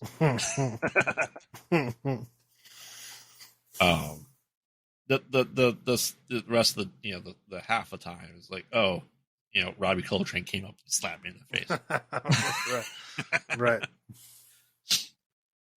All right. So why don't you start us off then with our last movie, and we'll interject, because this is another decently long movie. Yeah, I think this one's the longest one, because I think From Hell is like an hour 45, and I think Sleepy Hollow was close to that, and I think this one is almost 2 hours. Or maybe this it was hour 50. I think From Hell was like 2:02. Okay. But yeah, that really surprisingly long movies. Yeah. For horror movies. I mean, thankfully they don't feel it, so it's not. No, not at all. Yeah. So yeah, the movies that are like you can feel them getting that long, those suck. But no, these are pretty good. Yes. Yeah, Crimson Peak. What year did this one come out on? 2015. Was it that late? Really? I guess 2015. Yeah. Oh, all right. So yes, Crimson Peak. Okay, yeah, we start off with a little girl who her mom dies, and later that night she gets visited by a ghost that scares her and sneaks up on her, and she's like trying to hide from it, and it comes up, and it's essentially like her dead mom, and it comes up to her and she just says like, beware of Crimson Peak, and she's like 10 years old, so she has no idea what that means. Doesn't know what that means, but she remembers it. So then we kind of fast forward later on. So she is kind of like a not noble, but she's like American noble, because like American in the Victorian era was like you were famous if you were rich. You didn't need to be a noble line as long as you built yourself up, and made a ton of money doing whatever it was. This is the age of the robber barons, so there's a lot of different ways to make a lot of money and exploit people. But her dad was a builder. I guess they don't really specify what kind of builder. I'm guessing like construction or something. But anyway, so he is American rich, so he's like American nobility. So Jim she's Beaver. Yes. Yeah. So she's like, the the daughter of the rich guy. So, essentially she's like, American nobility because she comes Nepo from baby. money. Yeah, exactly. So she's kind of like, whatever, kind of like a free-ish spirit, right? I mean, in this day and age, she'd probably be considered like, bordering on spinster because she was 24 years old and still not married. So yes, it's like spinster. But anyway, she's more into like, writing and experiencing the world rather than being, tied down with that. But also her dad is like very protective and picky. And so like, no good opportunities have come up. So she's kind of like, touring around the town, trying to sell her book to some publisher. And she runs into Charlie Hunnam, which is funny because I don't like, I don't remember him being in a lot of stuff, but now that I go back and watch stuff, I see him a lot. And everything. Yeah, but it's like I didn't know who he was back then. But yeah, he pops up and stuff all the time. So yeah, he is like a doctor. I guess they had been friends when they were little, and now he's like back in town after the whole medical school thing. So it's been like years. Yeah. And they kind of like, exchange pleasantries or whatever. And then, she goes back home to like, she gets rejected by the publisher, and it's because of like, she hand wrote her manuscript and it's very feminine looking. And obviously she's a woman. So they're like, yeah, they rejected it because I'm a woman. So I'm going to type it. So she's like, can I go to your office and type this? And he's like, sure. So she goes to the office, and because she's a woman and she's typing, I guess people assume she's the secretary or the receptionist. So Loki walks in, and goes up to her and is like, hi, I'm here for an appointment. And they don't like say, hey, I'm not the receptionist. No, they just act the part, So they're like, oh yeah, you're being expected. And he's like a baron or something. They call him like a baronet. I don't quite know what the difference between a baron and a baronet is. Maybe it's just a shortened thing that happened later. I don't know. But anyway, so he's like nobility from England. And he's here to do some kind of presentation to like the board of rich folks in America. Shark Tank. Right. Essentially, yes. Victorian Shark Tank. So he goes in there and he describes to them how his family estate back in England has like this red clay everywhere. And this red clay is great for making bricks and stuff, blah, blah, blah. But it's hard to mine. And he's like, he wants to build this new machine that's going to mine this red clay, and he needs their help to do so. He needs their money. So the dad gets up and basically like says, I don't like rich, noble people from England that have soft hands. Yeah, that have soft hands. Like, I worked my way up. That's how we do things here in America. I'm not giving you any money. Bye. And so kind of over time, he kind of like weasels his way in and gets to know his daughter. And they kind of sort of like, I guess, fall-ish in love, right? And then later on, we do see that Tom Hiddleston and his sister, who is Jessica Chastain, which is another one. I don't remember seeing her around this time period, right? But now you go back and you see her, like, interesting. And now you know who she is. I guess I didn't know who she was back then. Well, this is another cast of like either the person, like, hey, I recognize them. I don't know from what, but I recognize them. Right. They're they kind of stick around anyway. So they're we see kind of an aside to where he's talking about proposing to her. Her name is Edith, right? Yeah, Edith, or whatever, Edith. So he's gonna propose to her, but he has to, like, I guess, do it kind of behind the dad's back. The dad hires a private investigator to like look him up because he knows what he's kind of up to. So he hires a private investigator to look him up to find dirt on him to see if he's like worthy of his daughter or not. He gets the report back, and there's a whole bunch of stuff he doesn't like.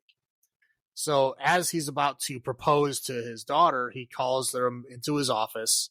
And he basically shows them all this paperwork. We don't, as the audience, get to see what this paperwork is.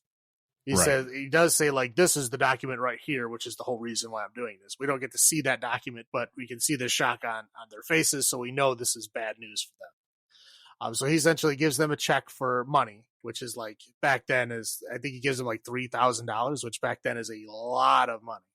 Yeah, like go away. Right. And he's basically like, I will give you this because he gives him a check. And he's like, if you want this check to clear, you have to be out of here tomorrow morning. You have to be on the train and out of here. And you have to break my daughter's heart tonight so that she doesn't want you to come back. Yes. So he like, purposely like acts like a big old jerk, gets her all upset. She goes home and like cries. And then he sends her a letter in the morning, basically saying like, oh, your dad was so mean to me. I didn't want to leave. I love you, but I have to leave because your dad said so. Yes. And while that letter thing is happening, the dad gets attacked in his own bathroom and brutally murdered. Oh, face smashed. That poor sink. Like, brutally murdered. Yes. And her mom's not around, so it's just her and her dad. So that's basically the whole family. So he dies, so now she gets to make whatever choice she wants. And of course, because Loki came back and apologized, she marries him and then runs off to England with him. Yes. And on his orders kind of starts like liquefying all her dad's assets and then starts bringing the money over. Not all of it, but like the first stage of it starts getting flooded over there. So he starts working on his, red clay machine. So anyway, they go to this big old house in the middle of, England. And it's like broken down to the point where there's like holes in the ceiling. I mean, there's like big gaps and cracks in the walls, like that red clay is like literally seeping in through the walls, like seeping up from the floors. And it's like all over the ground outside, like when there's snow on the ground, it soaks through the snow. That's why they call it Crimson Peak, is because it looks like it's covered in blood. She doesn't find out the name of this until later on. And then obviously she didn't know the name before she went there. So when she finally hears the name of it, she's like, oh no, this is the place I was supposed to watch out for. But at that point, it's too late. She's already there. My ghost mama said 14 years ago, beware Crimson Peak. All right. So, it seems like her and Loki are getting along pretty well. The sister is also there, and she is not having it. She is very, very frigid, very, very mean. Treats her like a second-class citizen. There's all kinds of stuff in the house that's like locked. She has the only set of keys. She won't let her, have the keys. She won't let her do anything on her own. Basically, why you need the keys? Right. Yeah. She's just kind of like, even though she's the, technically the woman of the house, she's not, the sister's not having it. She's treating her like crap. So as we go along, Loki's trying to get his whole machine thing running. Eventually he does get it running. But like Edith is kind of sort of like feeling sick and like starting to cough up blood and stuff from staying in the house. Like she's not feeling well. The sister is like kind of sort of trying to like nurse her back to health, but in a really cold, weird way. And anytime, like, they still haven't consummated the marriage, even though they've been married for like weeks at this point. And every time they like get kind of frisky, the sister immediately walks in. So like they don't have opportunity to like actually do anything. Correct. So there's a little bit of intrigue to where she starts seeing ghosts in the house. Like weird. Well, yeah. Go ahead. I was going to say, because she kind of starts off with a monologue that, when she saw, her first ghost. So, and something she writes about is ghost stories. Right. So it's kind of like, hey, her first ghost was her mom. So she's seen spirits essentially all her life, it seems like. Right. Yeah. So she's starting to see ghosts around this place, and they're all red. They look like they're all covered in blood, but it might be the clay stuff. We don't know. They look like they're scary, and they're like, moaning and chasing her and stuff. And they kind of point her towards a couple of things, but at this point she doesn't know what to do with them. Like she finds a bunch of like old wax cylinders, to play on like a gramophone, but she doesn't have a gramophone to play them on. And she's like, whatever. At this point, she doesn't know what to do with them. But there's like things that she's getting to. Like she goes all the way down to the basement where the mine is, where she was told not to go. And she finds like this big trunk that's locked up that's got like these initials on it that she doesn't know what they mean. Again, she finds some clues here, but she doesn't get into anything yet. So they end up going to town because Loki ordered some part for his, clay machine. So they go to town to pick it up. They end up, a big storm comes in. So they can't make it back to the town that night. So they stay in their little, kind of room in the depot where they were picking the stuff up at. And because the sister isn't there, they do get frisky. And finally consummate the marriage. So when they finally do get back, the sister's like, whacked out, distraught, and upset. And like that they came back, like she's like throwing weird food around, and like she's just very upset. And she's like very interested to know that they like slept together in this room, like unnervingly so. Yes. Yeah. Right. So like as she's having her fit or whatever, she sets her keys down and then turns around. And so Edith finally has the chance to take a key off of the key ring that matches the initials that were on the trunk she found in the basement. So after, she's done having her fit, she sneaks down in the basement, she opens up the trunk, and she finds a bunch of like envelopes and a gramophone machine. So now she runs upstairs. The sister is kind of like trying to watch her do everything, but she just kind of like hides and pretends like she was like sick or whatever. And then eventually leaves her alone, and she's able to listen to the stuff. So she listens to these gramophone messages, and she looks in these envelopes, and she eventually finds out that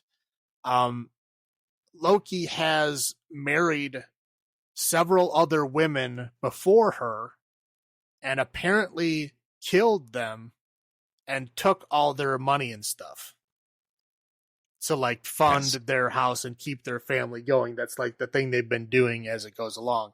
I think she found evidence that it happened 3 times before her.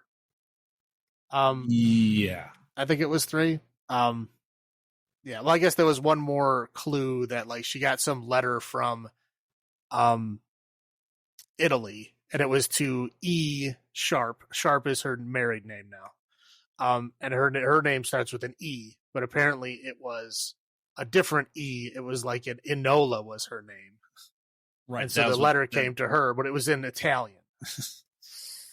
Right. And something to point out too, when she first arrived at the house, there was a groundskeeper that's like, "Oh, you've been, I'm so glad you guys have been married for so long now." She's like, "We just got married." Right. Yeah. Well, yeah. So we find out that, he's been like black widowing these ladies. They're kind of like, whatever, like heiresses. He's been like marrying them, taking all their money, and then killing them. Right. So she basically like, figures out, like the sister has been trying to poison her, which I think she kind of knew before this point. But now she's like sure of it because the gramophone lady told her that that's, the poison is in the tea. The sister keeps trying to give her tea all the time. Like, this will make you feel better. Drink some tea. Right. So after she basically kind of figures all this out, like, okay, I need to go. We do get kind of cuts aside, I guess, before this, where Charlie Hunnam was like, finding out that she hasn't like written home and that they keep liquidating all the stuff and sending the money out there, and he's getting worried about her. And he goes to talk to that same private detective. The private detective tells him the same stuff. Like, yeah, they're bad people. Like, the document that scared them off before was a marriage certificate to where he was married to another woman. That was the thing that he's like, I know you're married to another woman. Get the hell away from my daughter. That was the thing that scared him away. So Charlie Hunnam finds that out. So he decides to go to England to go save her. And so he is going out there, and he's at this point when this whole event happens, he's already on his way to the house. Just so when he pops up later, we know why. So she basically freaks out because she knows that everybody's trying to kill her, and she just like, I need to get out of this house. I need to get out of this house.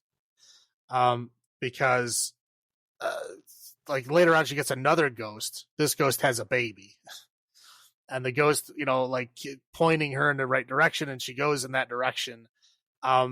And she finds Loki and his sister basically getting it out. Like, yeah, like the sisters. Yeah, the sister is giving him a hand, we'll say. Yes. So they're like, she's like, oh man, this is crazy. And then, kind of chase her around the stairs a little bit. And she's like, you're not his sister at all. And she's like, oh no, I am. So it's like, it's full on incest thing. There's no implied nothing. It's full on incest. She ends up getting thrown off the stairs, and like she falls down, but she's saved because the hole in the ceiling, there was a whole bunch of snow on the ground. So instead of hitting the hard ground, she hits like a puff of snow, which saves her life. And then we hear the door banging as she's like going unconscious. And then she wakes up, and Charlie Hunnam is there. He had apparently got there just as she fell, and he's like kind of, trying to keep her comfortable, nursing her back to health, talking when everybody's there of like, oh yeah, she'll need her rest. We'll figure things out. He's like, hey, can I talk to her privately? Because she seems to be like delirious. I guess falling off of, a few floors and smacking your back off a rail. He'll do that to you. So they kind of go in the other room while they're talking. Charlie Hunnam's like, we need to get out of here, like right now. Like this is bad news. Like they're probably trying to kill you. Like you signed those papers to like give the last of your money to them, and we're dead. Like we need to go. So he tries, bringing her, just running her out the door, even though there's a huge snowstorm and nobody has their coat on. He's going to try to run her out the door. And then he realizes, oh yeah, you know what? I should probably get you a coat. So he goes to get her a coat. Sister comes back with a knife and stabs Charlie Hunnam in his armpit. Yeah. And then he's like, oh, he's bleeding. And of course he's a doctor, right? He knows better, but he pulls out the knife anyway. So he get blood spurts coming out of this hole in his armpit now. And then she gives the knife to Loki, and she's like, you need to get your hands dirty too. Yeah, soft hand. Boy. Yeah. Yeah. So he like drags him out the front door. And then, we see a little bit of like the good side of him where he's like, okay, you're a doctor. Show me where to stab you. And right. So he kind of like guides the knife into like a non-vital area, and then he stabs him. And then we cut to Loki is helping Charlie Hunnam. He brings him into the basement. He's like, okay, like, I know you're not dead. My sister thinks you're dead. I'm going to try to save, Edith. But you need to stay alive to get her out of here. Yeah. So he goes, and basically kind of like, gets Edith like ready to go and tells her to go down and meet Charlie Hunnam. And then he's going to go up and confront his sister. For whatever reason, she follows him up there. And like witnesses this whole kind of fight that they have, to where even though he tells Edith that he loves her, he then goes and talks to his sister about running away with her. And then like, I don't know if it's just his brain is being stupid or what. And he's like, oh yeah, we can all live together. So like he's talking about like he's gonna have a throuple with Edith and his sisters somehow. Like this is gonna work out. And of course she like freaks out, like, no, you're mine. You've always been just mine. I don't want to share you. And she just like stabs him to death. In the cheek. Yeah, she stabs him a whole bunch of times and then ends up ending it by stabbing him in the face, which I'm guessing hit his brain or something because his eye like filled up with blood and stuff. So I don't. Whatever. He's dead. He dead. Yeah. So she runs out screaming, and of course Edith was standing there the whole time. So now there's like a chase scene of like her and the sister, where like the elevator stops at every floor, and they have a knife fight at every floor. And they get downstairs, and she pulls out the cleaver that she killed her own mother with, who was one of the ghosts. Giant ass cleaver. A two-handed super cleaver. Yes. And like this is the cleaver that they killed the mom with. The mom was like one of the red ghosts that she saw. And anyway, so yeah, they have a big knife fight with this cleaver. It kind of leads outside, and they're fighting in the snow, and they're fighting around the clay mining machine. And they're going back and forth, dueling with their weapons. Like she gets a shovel, and they're like, cleaver versus shovel versus two-handed cleaver. Right, yeah. And anyway, as they're like fighting, she goes like, "Help me!" And he's like, "Who are you talking to?" And he's like, "Turn around, you'll see." And she turns around, and it's Ghost Loki. Like very decayed Ghost Loki. Right. Well, it's like like a stylized, like smoky, wispy version of Loki. Yeah, he decayed very fast as a ghost. Well, you're a ghost, dude. So anyway. So she goes, "Oh no, it's a ghost," and then she gets attacked and killed. Like Loki doesn't actually do anything. That's the funny part. His ghost is there, but he doesn't take any action. He just stands there. All he does is distract her long enough for Edith to literally smash her head into her spinal cord to finally stop her and kill her. Well, I mean, she had the one-liner. "I'm not going to stop till you kill me. I heard you the first time." Yeah. Wah, wah. So then we get the final scene of like Charlie Hunnam is still alive, and they're like, helping each other walk out the gate. And then like all the far, it seems like a mob, like an angry mob was coming up from the town because they all had like torches and stuff. But I guess it was just they were coming to see what was going on. Sure. And then the movie's over. Well, and then the sister becomes the ghost. Well, okay, yeah, they show her playing the piano as a ghost. Yes. Yeah. So I'm interested in your take because as we discussed before we started recording, and we discussed before, you had said you have seen this movie, right? Well, that's the thing. I could have sworn I saw this movie, man. I know about it. I remember all the trailers. I remember like who was in it. I remember the plot and everything. I remembered everything. And then like I'm watching it, I'm like, this does not seem familiar at all. And then when I got to like the weird incest twist, I'm like, I am positive I've never seen this before. Like I have never seen this before. So yeah, I could have sworn I saw it because again, it's Guillermo del Toro directed this movie, and I like Guillermo del Toro. I was pretty sure I saw all of his movies, and I apparently did not see it. I don't know how. I don't know how it happened, but I didn't. But it was great. I liked it a lot. I was just very confused while I was watching it. Like, oh man, like I could have sworn I would definitely remember this if I've seen it before. But I mean, so what was your first thought then? Your first watch through, essentially. I mean, I liked it. I mean, it takes a good 40 minutes before they get to the house. Oh yeah, it's a long. Right. So like if there's nothing happening, essentially like this is kind of like a weird like Victorian like love story, like forbidden love story for like 45 minutes before it gets to like the actual real story of this movie. So like I literally I'm like, they're just getting to the house. This is just starting the real story. And it was literally like 45 minutes into the movie. So that was interesting. It's not bad. It's not like I was like bored for the 45 minutes. I was just like shocked that it took that long to get there. I mean, obviously the movie's like half over at that point. And you're like, okay, I guess that's interesting. Yeah. But no, it was good overall. I thought it was good. You wish you had seen it earlier? Yeah, I mean, yeah, there's a lot of stuff I wish I had seen earlier. I would have watched it much earlier if I knew that I had not seen it. I assumed that I did. I thought I did. Yeah, I don't know if I saw this in theaters or I'm going to go with probably not, but I've probably seen this 3 times now at this point. And it is a good movie. It is a Victorian era ghost story,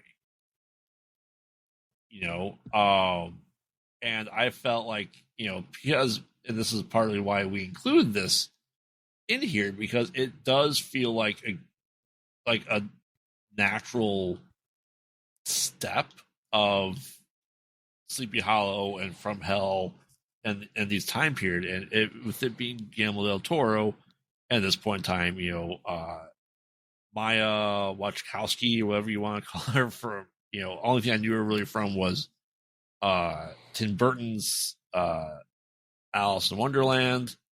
Yeah, but like I was watching this movie and I'm like, yeah, where did she go? Like I've never seen her in like anything else. Right. And it's like I said, I think especially watching all these kind of again in this progression is it makes sense. It is a great period piece of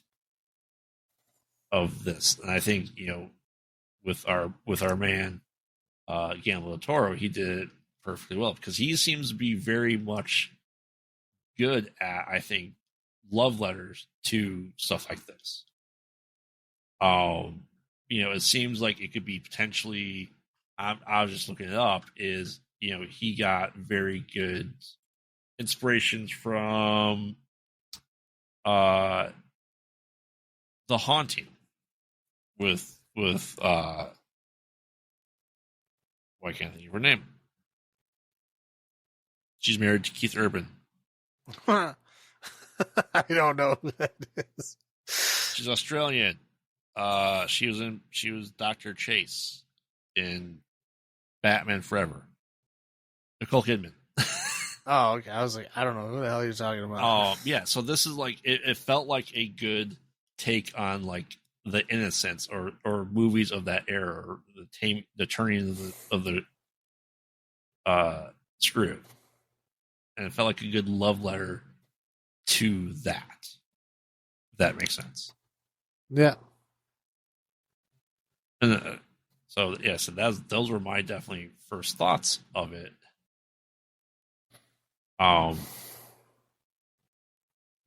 Yeah, so yeah, I think highlights in this movie I think is pretty well acted.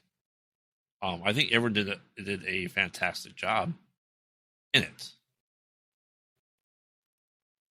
Yeah, I could agree with that. I mean, everybody. Yeah, there's nobody that I can say did a bad job. Atmospherically, I think was good. It's one of those things I think that Del Toro has that eye for as well. What about highlights for you? Yeah, I mean, like the kind of visual presentation of it, the whole thing was good. I want to say like specifically the ghosts were very cool. Like they were either like weird like black, like just like pure evil looking ghosts, or they were like red, either covered in the red clay or blood. Either way, but they were very very well done. Obviously CGI. Yeah, and you can see it. There's a couple little points where you can see it aging a bit, but I think it was done well enough to where it's kind of timeless in the way that it was done. Because it's a ghost, obviously. But I think they did a really good job with it. I think it looks great. Yeah, I said I think visually Del Toro has always been really good in this stuff. Like I said, I think it's just it shows his love for this type of movie, and it really seems like okay, this makes sense. He should have done stuff like this a long time ago. Yeah, I mean, just about everything he's done has been pretty good. I mean, there's been hits and misses, but overall, it's been at least interesting. Yeah. What about low points for you though? I gotta Besides say, incest. well, I gotta say, I know that this is like Victorian era, right? But like some of those clothes were ridiculous. I mean, I don't know who the wardrobe designer was, but they were obsessed with puffy shoulders. Obsessed. Because even like her nightgown had these big, goofy, puffy shoulders on it. I was like, it's a nightgown. Why does it have puffy shoulders? But she like literally had puffy shoulders that were so big, they were like drooping down to her wrists. Like they were that huge. Like it's out of control. I don't know why they were all okay with this, but like they need to dial it back a notch. Like I get it's Victorian, I understand, but it wasn't that ridiculous. I don't want to be a pirate. Right. And then other than that, there was a lot of like bug close-ups, like a lot. and there was like all those moths all over the walls and stuff. I don't know how people are just walking down the hallway like they're not even there. Like, no way in hell. No way. The moths ate all the butterflies. Oh, whatever. Dude, it was nasty. They were all over the place. I'm sure they were just CGI and like they weren't actually there, but they scared me. I'll tell you that. Yes, anyone who's listened to us for the past now 47 episodes realizes that Salem does not like bugs. And there was a lot. There was an excessive number of bugs. You're not wrong. You're not wrong. Yeah, I mean, low points for me definitely. I had forgotten. I mean, I remember the whole incest thing. No matter what, it's not ever fun to watch. And granted, they're not actually brother and sister, but I mean, in this time period, it makes sense. It was a very common thing to keep the bloodline pure, the nobility. The I don't know about how common it was, but it was something that happened. Yes, it's okay. Common in movies and TV shows about the era. Okay, that makes sense. But yeah, it's to me this felt a little bit like it could have been like an updated Fall of the House of Usher.